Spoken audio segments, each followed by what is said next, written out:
कौरवों की भरी सभा में जब द्रौपदी ने अपने आप को सर्वथा असहाय पाया और जब उन्हें किसी से भी रक्षा पाने का कोई भी लक्षण नहीं दिखा, तो अपने परम सहायक परम बंधु परमात्मा श्री कृष्ण का स्मरण किया। द्रौपदी को यह दृढ़ विश्वास था कि मेरे स्मरण करते ही भगवान अवश्य आएंगे।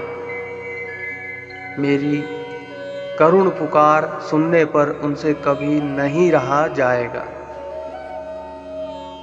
और द्रौपदी ने भगवान का स्मरण करके कहा, हे गोविंद, हे द्वारिकावासिन, हे श्री कृष्ण, हे गोपी जन प्रिय, हे केशव, क्या तुम नहीं जान रहे हो कि कौरव मेरा तिरस्कार कर रहे हैं?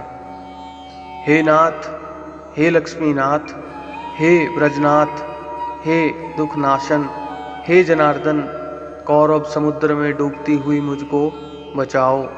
हे कृष्ण, हे कृष्ण, हे महायोगिन, हे विश्वात्मन, हे विश्वभावन, हे गोविंद, कौरवों के हाथ में पड़ी हुई मुझ शरणागत दुखिनी की रक्षा करो।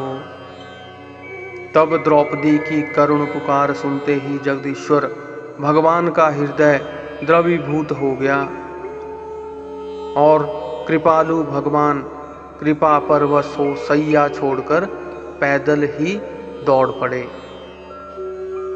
कौरवों की उस महाभयानक दानवी सभा में भगवान का वस्त्रावतार हो गया। द्रौपदी के एक वस्त्र से दूसरा और दूसरे से तीसरा, इस प्रकार भिन्न भिन्न रंगों के वस्त्र निकलने लगे। वस्त्रों का वहां ढेर लग गया। ठीक समय पर प्रिय बंधु ने पहुंचकर अपनी द्रौपदी की लाज बचा ली और दुशासन थककर जमीन पर बैठ गया।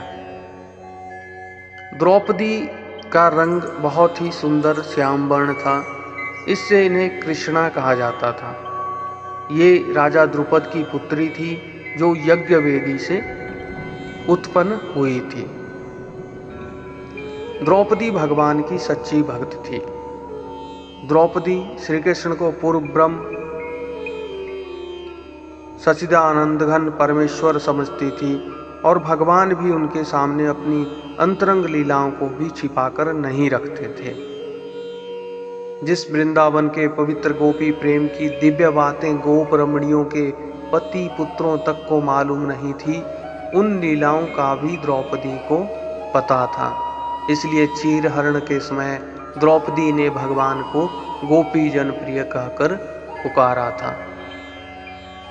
जय श्री कृष्ण।